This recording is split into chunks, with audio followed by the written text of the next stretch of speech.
휘익겸님은 시호를 충혜라 하신 분이며 문과에 급자시어 벼슬이 좌승선 한문지구를 거쳐 전중 내급사가 되셨고 부인은 청주 정씨이시며 후손으로 일남을 두셨습니다.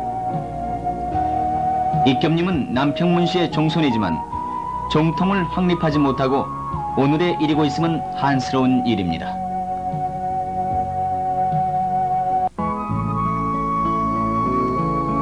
남평문씨의 일족 중에서 가장 빛나는 업적을 남기고 빛을 발하는 분이 바로 휘익점님이십니다. 휘익점님에 대한 설명은 후손 감찰공 지창님께서 쓰신 가전과 연보를 기준으로 했는데,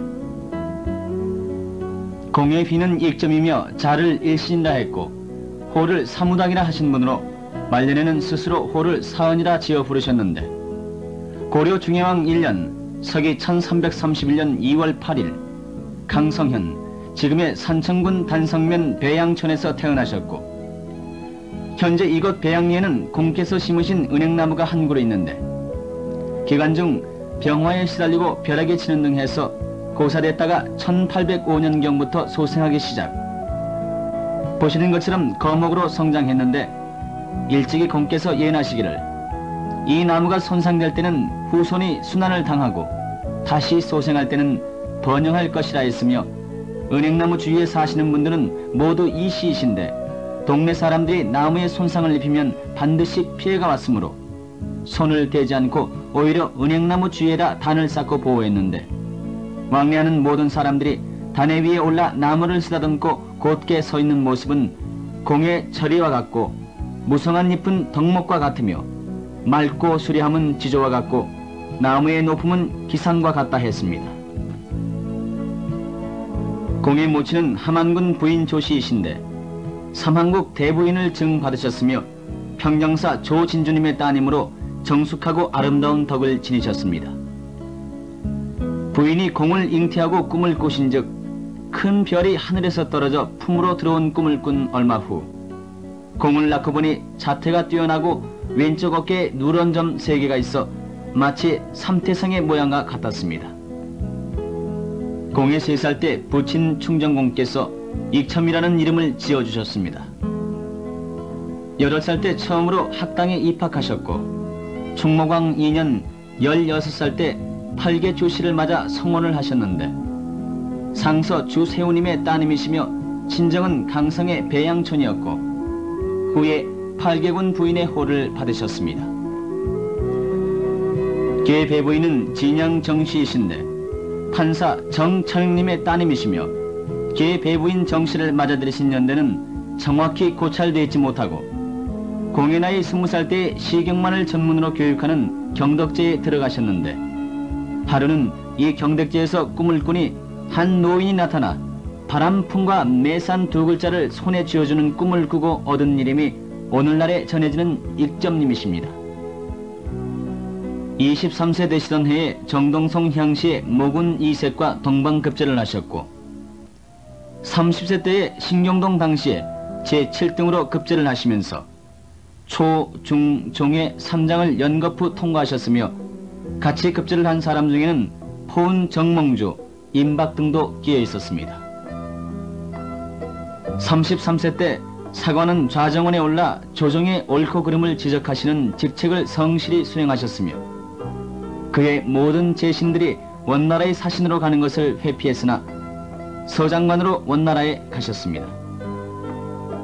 사신으로 원나라에 도착하니 관례대로 원에서는 공에게 벼슬을 주어 예부의 시랑을 삼고 머물게 했습니다. 그런데 당시 원나라로 도망와 있던 덕흥군이 공을 포섭하려 했으나 듣지 않으므로 덕흥군은 원의 황제에게 부탁하자 황제는 공을 위협하여 너희 왕이 정치를 잘못하여 내가 다른 사람을 왕으로 세우려 하니 너는 내 명을 따르라 하므로 공은 하늘에는 2개의 해가 없고 백성에게는 2 군주가 없습니다 하고 따지자 황제는 노해서 덕흥군의 집에 42일 동안이나 감금을 시켰으며 공은 황제에게 글을 올려 잘잘못을 지적하고 소신을 굽히지 않으셨으므로 그해 11월 교지로 귀양을 가시게 됐습니다. 공민왕 13년 3월 귀양지에 도착해 그곳의 풍토병에 시달리면서 항상 책을 읽고 마음을 달래고 계셨으며 춘추 36세 때인 가을 유배된 지 3년 만에 귀양살이에서 풀려나셨습니다. 그해 9월 귀양지에서 북경을 향해 돌아오시는 도중에 백설 같은 꽃을 보시고 종자 김용으로 하여 따게 했더니 한 노파가 나타나 뺐다가 공의 풍모를 보고 놀라면서 이 꽃은 다른 나라가 모르게 키우고 있으나 어른께서 필요하시거든 몰래 감추어 수색당하지 않게 하십시오 한즉 공께서 숨길 곳을 찾다가 붓뚜껑 속에 담아가지고 북경에 도착하시어 예부시랑 어사대부를 지내시고 공민왕 16년 춘추 37세 때인 1월에 황제에게 고향에서 늙은 어버이가 기다리고 있음을 청원하여 환국하시고 2월에 개성에 도착 중현대부 예문관 재학 겸 지제고를 제수받고 휴가를 얻어 향리로 돌아오셨습니다.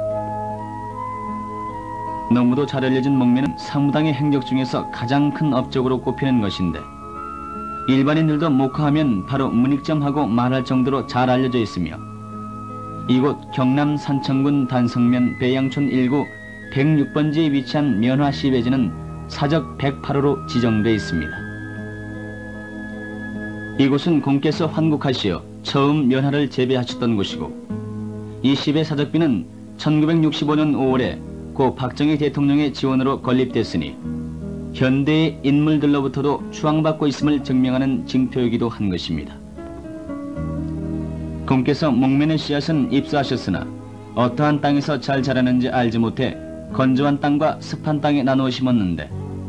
처음에는 무성했다가도 결국은 말라 죽고 한 포기만이 잘 자라 3년 후에는 드디어 번성했으므로 원근의 사람들에게 보급해 전국에 퍼졌지만 씨를 빼는 기술을 몰라 고심하던 중 공의 장인 정천흥님의 집에 원나라의 중이 머물러 있으면서 씨를 빼고 솜을 만드는 방법을 가르쳤고 공의 손자이신 물레님이 물레를 만들어 씨를 뽑고 문영님은 배 짜는 법을 고안했으므로 후세에 전하길 실 뽑는 기계를 물레라 하고 면포를 무명이라 한 것입니다. 또 경북 의성군 금성면 탐내에 있는 충선공 면작 기념비는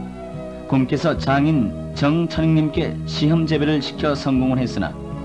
토질이 맞지 않아 걱정하셨는데 공의 장손 승로님이 의성 고을을 다스리시면서 이 고을의 토지 성질이 재배에 알맞음을 아시고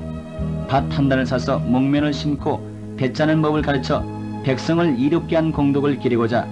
1909년 원래의 밭 아래에다 기념비를 건립했고 1935년 12월 현재의 위치로 옮겼는데 1962년 5월 담장을 쌓았습니다. 국민왕 18년 1369년 부친상을 당하여 묘소 지키기를 3년을 하셨고 3년상을 마치신 다음 해에 병이 나셨으므로 불편하신 중에도 대학과 주역에 심취하셨으며 국민왕 23년 모군 이색의 추천으로 성균관 대사성을 제수받으셨으나 병으로 취임하지 못하셨으며 우왕 1년 정몽주 등과 상소를 올려 원나라 사신을 물리치라고 한 것이 화근이 돼 청도군수로 좌천되셨습니다. 춘추 46세 때 죄의 사함을 받고 계속 청도군수의 직책을 수행하시던 중 그해 겨울 모친상을 당하시어 묘소 곁에서 지내셨으며 이듬해 왜구들의 침략으로 고을이 텅 비었으나 공만은 죽기를 각오하고 묘의 곁을 떠나지 않으므로 왜구들도 담복하여 물해 효자, 즉 효자를 해치지 말라는 글을 써 표지로 삼았으므로 온 고을이 화를 면했습니다. 우왕 4년 모친의 3년상을 다 마치셨는데 당시 조정은 기강이 문란해졌으므로 공께서는 스스로 호를 사은이라 지어 쓰시며 은둔 생활을 하셨습니다. 개해년 우왕 9년 춘추 53세 때인 봄에 공이 부모를 모시는 착한 행위를 세상에 알려 귀감이 되도록 하려고 마을 이름을 효자리라 부르고 효자비를 세우도록 왕이 명했습니다. 그런데 효자비가 우왕 9년에 건립된 후 오랜 세월이 지나도록 방치되어 있던 중 현감 안전님이 비를 보호하는 비각을 명종 18년 개해년에 세웠고 선조 30년 정유재란으로 불에 타버린 것을 고을 사람들이 인조 1년 개해년에 다시 세웠으니 처음 세워진 해도 개해년이므로 이 효자비는 개해년과 큰 인연이 있습니다. 이 비각은 1923년 비각은 허물어지고 비 또한 마멸된 곳이 많았으므로 원래 있던 자리에서 조금 위로 옮겨 짓고 비를 옮겨 모시며 일구의 전토를 비각에 소속해 했는데 새 비를 세웠을 때 전에 빗돌을 앉힌 데를 파니 1383년 처음 세웠던 비가 나와서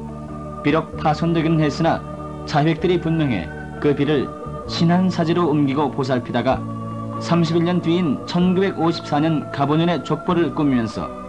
사제의 왼쪽 담 밑에 묻어 모셨으며 이 비문에는 공의 어릴 적 이름인 익첨이 기록되어 있습니다. 우왕 9년 몇 칸의 초옥을 지으시고 집체에 거는 현판에 공이 직접 사물아 쓰셨고 공께서는 나에게 세 가지 근심이 있으니 첫째 구군이 떨치지 못하며 둘째 학문이 제대로 전해지지 못함이며 셋째 자신의 도가 확립되지 못해 근심한다 하시므로 사람들이 사무거사라 불렀으며 그로 인해 오늘날 사무당이 되신 것입니다. 우왕 11년 5월 아드님 중영과 중성님이 과거에 급제하시어 영광이 겹쳤으나 공은 기뻐하지 않으셨는데 과거의 시험관이 친구 정망주였고 사람들이 과거 시험에 부정이 있었다고 헐뜯었기 때문입니다. 창왕 1년 가을 좌사의 대부 의문관 제약 서현 동기사에 죄수되시어 학문의 도를 강론하셨고 공양왕 1년 8월 조진의 탄핵을 받아 관직을 버리고 향리로 돌아오셨는데 후일 태계 이황은 공이 만년의 병을 징하고 벼슬을 하지 않으심은 일찍이 고려를 구할 수 없음을 알아보신 것으로 때를 기다리신 분이다 했습니다. 공양왕 2년 8월 좌사의 대부 우문관 제약 서현 동지사 겸 성균관 대사성이 되셨고 그해 11월 신병을 이유로 사임하시고 고향으로 돌아오셨습니다. 공양왕 3년 포운 정몽주가 선적교에서 순국함을 들으시고 통곡하셨으며 그해 7월 고려가 망하자 진문을 꼭 닫고 두문불출하시기를 군연이셨습니다. 이조 정종 2년 1400년 춘추 70을 일기로 돌아가셨는데 임종을 지키는 아들들에게 불사이군을 유언하셨고 갈로계산의 언덕에 모셔 장사 지냈으며 태종 1년 1401년 가정대부 의정부 참지정사 겸 예문관 제약 경연지사 홍문관 지사 춘추관 지사의 벼슬을 내리시고 갈충보국 개운순성 좌익택 중광 이정량 공신이라는 칭호와 강성군에 봉하고 충선의 시호를 내렸으며 공이 크고 덕이 높은 분을 특별히 영구불변하게 모시어 제사 지내는 불천지위에 부조묘를 세우게 하고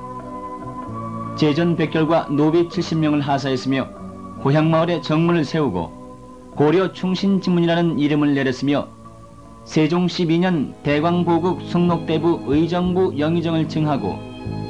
부민 후에 가봉했으며 세조 3년 왕이 제문을 지어 예관을 보내 제사를 지내게 했는데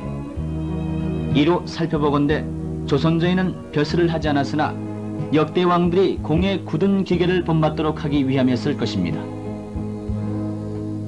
보시는 묘소는 강성현의 북쪽 갈로계산에 있는데 이조 정종 2년 조정의 명에 의해 예장된 것입니다. 당시 묘를 지킬 사람의 집 네가울을 두셨으니 갈로계산이 무너지지 않고 신안의 강물이 마르지 않을진데 이 유택에서 영원히 우리 후손들의 번영을 지켜주실 것입니다. 이 도천서원은 경남 산청군 신안면 신안리에 소재하고 있는데 세조 1년 사당을 지을 것을 명받고 도천의 위에 공이 사무당이라는 현판을 붙이시고 거처하셨던 예터에 건립되었으며 세조 7년 왕이 도천사라고 쓴 현판과 제사 지낼 제문을 하사했으나 제문은 없어졌고 기록만 남아있으며 명종 19년 사당의 터가 낮아 수해를 입을 염려가 있어 옮겼고 선조 25년 임진왜란으로 불에 타 광해 12년 다시 지었으나 무너지자 현종 13년 서쪽 기슭에 옮겨졌고 정조 11년 왕이 다시 현판을 하사했는데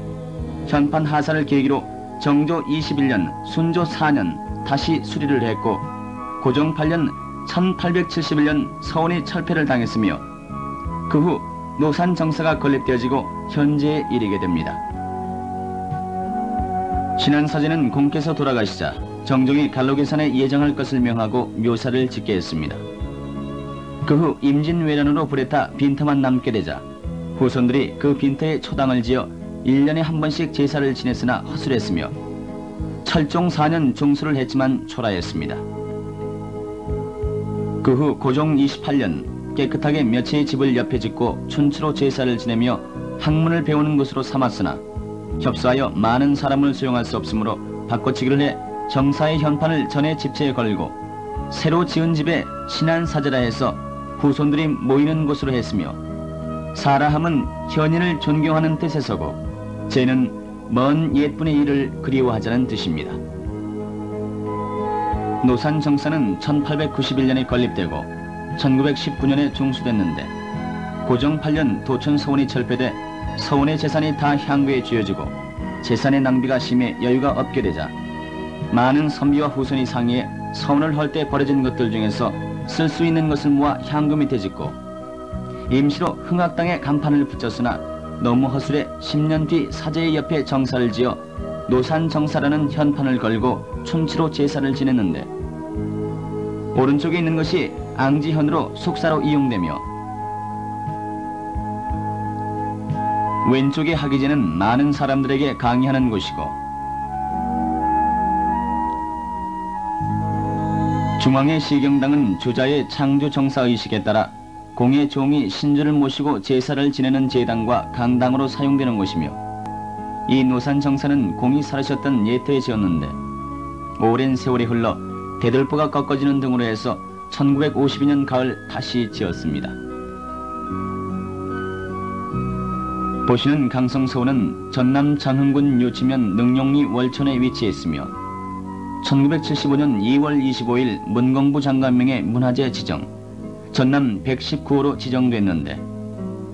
이 강성서원은 본래 월천사라였으며 공의 구세손 풍암 휘위세님을 모시는 사당으로 풍암은 임진왜란 때 의병을 일으켜 혁혁한 공을 세우시고 향리로 돌아와 돌아가셨는데 선비들이 인조 22년 1644년 4월 10일 월천에다 사원을 건립하고 월천사라 했습니다. 그 후 영조 8년 1732년 많은 선비들이 사무당의 목면을 제비하신 공덕에 보답기 위해 월천사에 모시게 됐으며 정조 9년 김상구님의 상소로 그해 10월 1일 왕이 예관 정계충을 보내 강성사라는 현판을 하사했으니 그로 인해 강성서원이라 불리고 있습니다. 현판을 하사했을 때의 고유문은 사무당의 묘갈명을 지으신 대제약 황경원님이 지으신 것입니다. 특히 이곳 강성서원에는 암수 한 쌍의 거대한 은행나무가 있는데 숙종 28년에 심어진 것으로 286년이 된 거목이며 이 은행나무에서 수확된 은행만으로도 제사 비용을 댈 수 있다고 할 만큼 많은 수확량을 자랑하고 있고 제일은 음력 9월 9일입니다. 또 이곳 강성서원의 역사적 사실은 도천서원보다 건립된 연도는 늦었지만 현판을 하사받는 시기는 2년이나 빨랐고 서원 내에 있는 대비제는 두보의 시에서 그 이름을 따온 것으로 선비들을 교육하고 강의하며 가르치는 집체를 말합니다. 이 운산서원은 평창에 있었으나 현재는 행정구역이 바뀌어 전남 담양군 대전면 계곡리에 위치해 있습니다. 이 사당이 건립된 계기는 단종 원년 1453년 월천군 빈님을 사모하여 그곳 유림에서 사당을 지어 모시고 있던 중 정조 23년 1799년 사무당님을 모시기로 했으며 현재 이곳에는 익점, 빈, 레, 완님의 오현을 봉양하고 있는데 근동의 우리 일가는 약 200호에 달하며 지금 위치하고 있는 사당이 협소하여 사당의 곁에 있는 가옥을 구입하여 넓히하고 있습니다. 경북 군위군 우범면 고산리에 위치한 봉강서원은 고종 1년 1864년에 세웠는데 공의 손자 승로님이 의성고를 다스리시면서 치적이 다대하여 선비들이 남쪽 만천동에 사당을 짓고 제사를 지냈는데 1864년 봉강서원이라 이름하고 이곳 봉강서원에는 익점, 래, 연님 등 삼현을 모시고 있는 경현사와 사무당 유적비 등이 있으며 제일은 3월 중정일입니다. 경기도 여주군 능서면 번도리에 위치한 매산서원은 세조 8년 공만을 모신 별천지위 별묘로서 봉원에 오던 중 현 위치에서 약간 뒤쪽에 사무당과 목은 이색과의 교우관계를 참자 후선과 유림 등이 이공도 함께 모시도록 하고 서원으로 승격했으며 그 후 후선 겸님께서 병자호란 때 사당을 이곳으로 옮겨 세우고 사당각을 건립한 이래 춘추로 제사를 지내오고 있습니다. 이 서원은 1952년 종수했으며 1978년에도 크게 보수하여 오늘에 이르고 있는데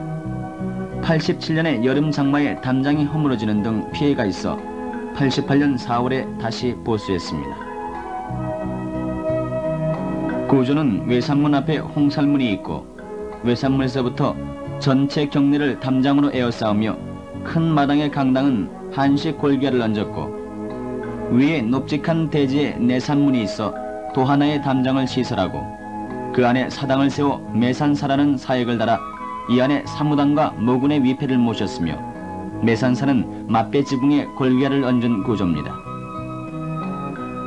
특히 사당의 경내에는 둘레 1.5m, 높이 2.5m의 수령이 160년이 된 향나무가 있는데 현재 마을의 보호수로 지정되어 있습니다. 공의 휘는 익부로 문과에 급제하시어 밀직부사 판도판서를 지내시고 향년 77세를 일기로 돌아가셨는데 부인은 한평 이씨 이인민님의 따님이십니다. 공의 휘는 이카이시며 집현전 대학사를 역임하셨고 두 아드님을 두셨습니다. 공의 휘는 구이시며 좌의정과 감천군파의 그 감천군으로 봉해지신 분이며 시호를 경양공이라 하셨습니다. 휘 신부님은 네 형제이신데 둘째는 신필, 셋째는 신길, 넷째는 선길님이십니다.